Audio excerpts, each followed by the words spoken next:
Welcome back to In Studio, the Pro Series edition. Today we have Jofra Archer in studio with us.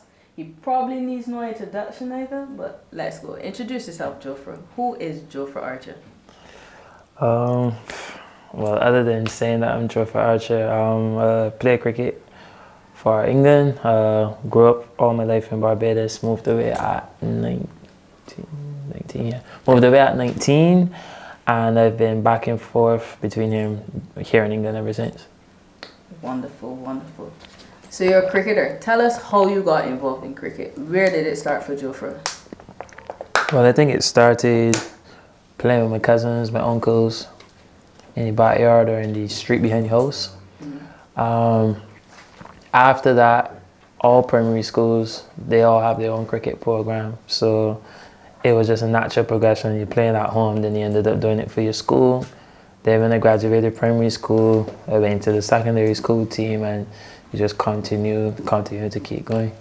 Okay, so at what point did you realize you could take this to the next level? That you could be, not you could be an England cricketer. At which point you realize, well, not even England cricket, you could be a professional cricketer? Man, to be honest with you, I thought I was going to be a footballer first. Really? I used to play football with Mario Day as well, but I reckon probably like about third form, I had to make a decision because, you know, like, not saying it's impossible. It could be done, but it would have been really hard. And then having to split your time between two sports, and then sometimes when training days clash, then picking and choosing, like, I just feel it would have been too much. I still love playing football for fun. Any chance I get, I'll still play it. But at the time, the way how cricket was progressing in Barbados, well, yeah, cricket was probably the more sensible decision at the time. So yeah, that I kind of had the decision taken out of my hands, to be honest. Fair enough. So you've played on the 19 West Indies, and you've played for England. How did that come about? How did that switch come about? Well, I played on the 19 for West Indies, but I didn't play in the World Cup. I didn't. To be honest, that was probably the last time I played any cricket of significance in the Caribbean. So that was the very last time. Shortly after, I ended up going to England. I trialled at Sussex for a couple of years before I eventually got my first professional contract. And yeah, that's it. You know, everything kind of like sped up. My life took a serious turn after my first ever professional game. After your first, walk us through that first ever professional game. How was it for you? Well, when I made my debut, usually like the counties, they would play like touring games against whoever's touring at the time. So that summer it was Pakistan and Sussex. They don't usually play their seamers in a tour game because it doesn't make any sense. So they rested a few of the bowlers, arrested a few batters, and I was just one of the guys that got selected to come in and play. And the game went really good for me personally. Like, to this day, I was probably the best. It's probably the best I've ever bowled. Like, you know, one of those days when you do everything and nothing went wrong. Everything just fell into line. Yeah, so it was definitely one of those days. It's almost like it was a foreshadowing of your career to come, that things are going to be good as a professional. I guess. I feel like I just needed the opportunity as well. I had a back injury as well, like just before I made my tour. Like for the 2 years leading up to my debut, I wouldn't say I was fully fit. That year I made my debut was like the first 6 months that I was like fully injury free as well. So it wasn't always straightforward. I actually sent in my BCC forms. I was going back to.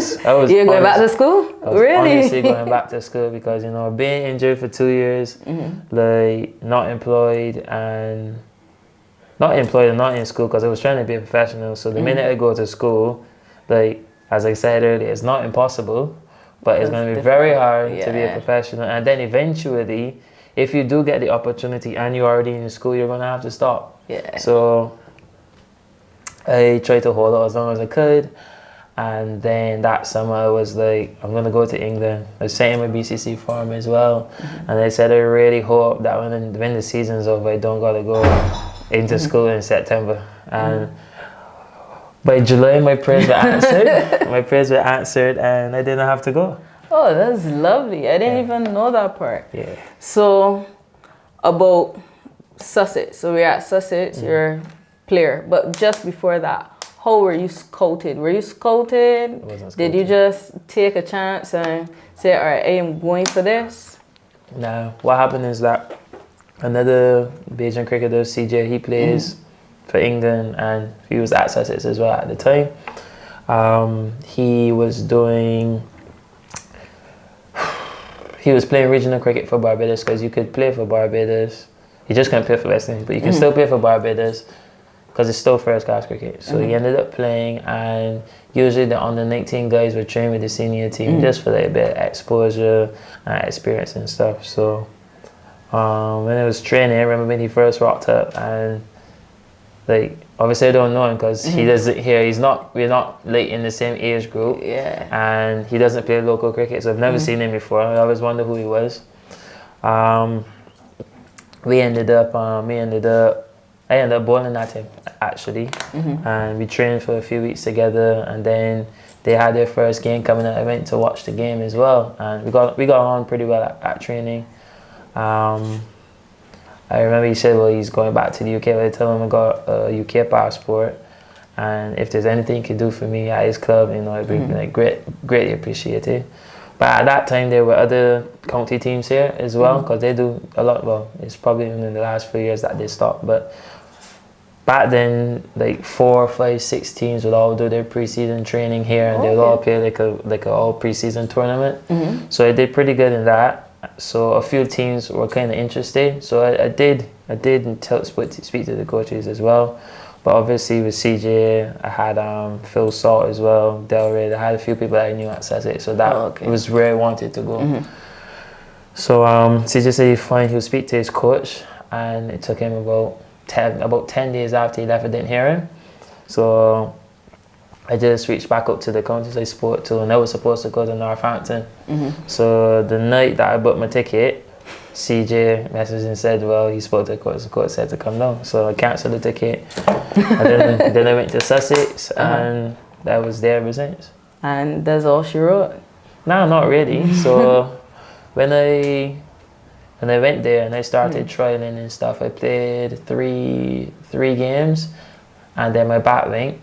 So then for the next 2 years, I was home in Barbados. Like I still came back to England. I played as a batter, and then like I could bowl however many overs a bat allowed me to bowl. Some days it might be 3, some days it might be 6 or 7. So like, yeah, I did that, but it was just mainly a batter for like 2 years. But yeah, I had in those 3 games I played for Sussex, honestly, I reckon if I played 2 more games, I would have got my contract there and then. That's right there and then. That's lovely. Yeah. You mentioned quite a few times just now about your background working through injury. As a professional, well, as an athlete at any level, dealing with injuries can be very taxing. How did you manage to work through the injuries? Was that a difficult time for you? Well, yeah, because it was my first, and sometimes like, you don't got answers. So like, I wasn't on anybody's payroll. I wasn't contracted to anybody. So they getting scans and physio and stuff like that was extremely hard. Like I actually didn't know what was wrong with me. Like I never heard of reverse stress fracture before either. Not until Sussex eventually did it, till probably a year after.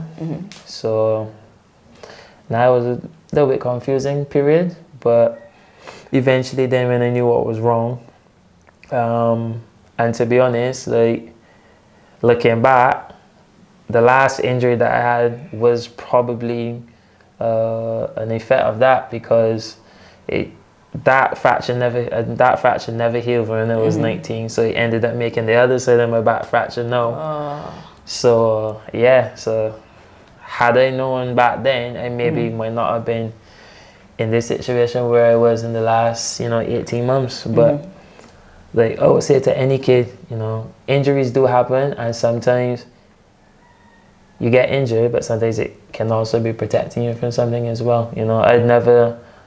I had a few nights, when you might be bitter, you'd be upset, because in those periods there were a lot of games that I felt like I would have had amazed, like the Ashes, the last Ashes in Australia, exactly, and it looked really good, really fast bowling friendly, and like you sit down at home, you watch it, and then like I can't think of anything worse than being injured right now. Right now, And even the same when I first started at Sussex, who knows where it could have been those first 18 months. But, I feel like everything happens for a reason, and ever since I got fully fit, played for Sussex for a few years, I ended up going to Big Bash, ended up playing IPL, I ended up playing for England, ended up winning the World Cup. So like everything, like honestly, from my debut up until my last game, everything was just on an upward trajectory. Yeah. So now you've mentioned it, we can talk about it. Tell us about that final over at the World Cup. Honestly, I just don't think that anyone else wanted to bowl it, to be honest. If anyone did, like I'd be like, yeah, sure, fine, no problem, because like it's all good to win it, but sometimes it's sports are unpredictable, and sometimes you don't want to be the guy that lost it either. Exactly. Because as innocent as it may be, like if you get in that situation again, you're gonna remember the last time what happened, and like it can be a serious knock-on effect. So I'm very glad, very happy to this day. Still very grateful that that it worked out how it did. Yeah, that it did. So at that moment, we just go back to that a bit. So at that moment when you took that ball and you bowled that over, y'all won it in the end. What was the first thought in your head? Like, it worked out. How ecstatic you were, especially as you said, having come through all those injuries and having that downtime. Was it a moment where you were like, this is it, this is what I've been working on? A kind of like a validation? Yeah, definitely everything was worth it. Everything was probably worth it before that, and even if you never played international cricket, playing league cricket, playing county cricket, like, it is more than enough to have a decent lifestyle. Obviously coming from Barbados, being able to help provide for your family, provide for your friends, like do stuff that you probably wouldn't even have the chance to, traveling, seeing different places. So like I'd never ever done my decision about leaving when I was 19, ever. Wonderful. Because you said you left when you were 19, you play a lot of your cricket overseas, you travel a lot. How is your support system, your family, your friends, how important is your support system to you? How do they help impact how you play? Well, the fact that I'm still playing means that everyone's doing their job, everyone chips in, and like even though I'm gone for 6-7 months of the year, whenever I come back, there's no love lost. Everyone is the same way as you left them. Like it's family. Like, to be honest, you ain't got no friends. Like, everyone's just family. Everyone's family. You love that. That's the truth. And being away, like, I just feel like weird saying stuff like this, but being away, you can afford certain stuff. You can afford to bring your family. You can afford to bring your friends. Like, geez, one of my dogs, he travels more than some people ever get to travel. And I feel like one of the blessings of being injured is that you actually get to enjoy like your hard work, your savings, like you know, you actually get to see it. Like no one wants to be injured, but you get to spend time that you wouldn't not. Like, it's stolen time. Yeah. Cause you never spend that time because you'll be playing.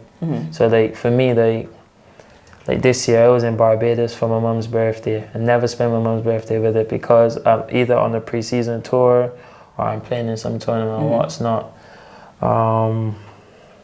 Even like this year, some of the crop over festivities and stuff, like I haven't been to crop over since I was like 15 because cricket plays in the summer in England. Yeah. So I could have if I wanted to, but even having the opportunity to even think about it, never had that. So, you know, being injured, I really enjoyed it. I don't even think that, I miss cricket obviously, but it wasn't to an extent that you're depressed, and I actually get myself occupied, distracted, however you want to put it. Yeah. So now, I think I'm in the best frame of mind to actually start playing again. So, now I'm very happy with how the last 15, 16 months went. So that's a good point. That's a good takeaway. I'm happy that you were able to take that injury time, that stolen time, and turn it into not only something, well, not really positive, but you're able to spend time with your loved ones and really get into that mental space where you can play, where you think you're ready to play again at that very high and at that very competitive level. Now, for you, as you head back into the international arena, as you head back into the Sussex, the professional setup, are there any goals you have for the next season that you would like to, that you have in mind right now, or you're just going into it to enjoy it? To be honest, like, it don't really set like that type of goals. I just always want to have an impact in every game that I play. That's my goal. I want to have an impact. I want to help. I want to win, because you know, at the end of the day, you can win games. People remember people who win tournaments. So I want to win every series. I want to win every World Cup, everything. So yeah, as long as you help, if you have an impact in every game, then the more games you win, the more exactly. So it builds up, it adds up. Lovely. So finally, before you go, what I would want from you now is you gave a bit earlier, but I just want you to give some advice to any young cricketer, Barbados, England, anywhere, anybody watching this. Any advice that you may have for them as they aspire to get to that professional point? Just don't give up, because you don't know where your life can be. Cricket is a funny game, you know. I had a conversation with one of my friends as well.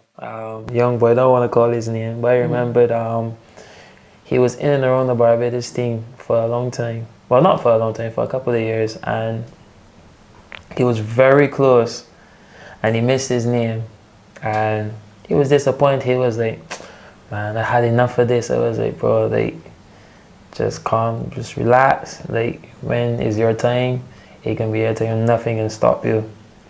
4 days later, 2 people got COVID, and he was one of the boys that replaced. And he's still playing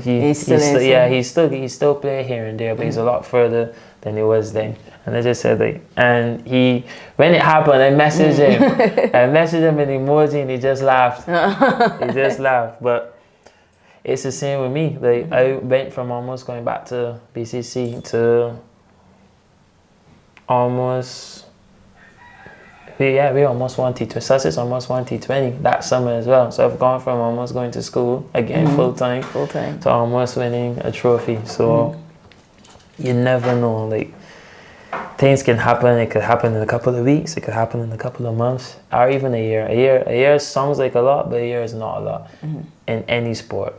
And this coming from you that just been sitting out for like 16 months. Exactly.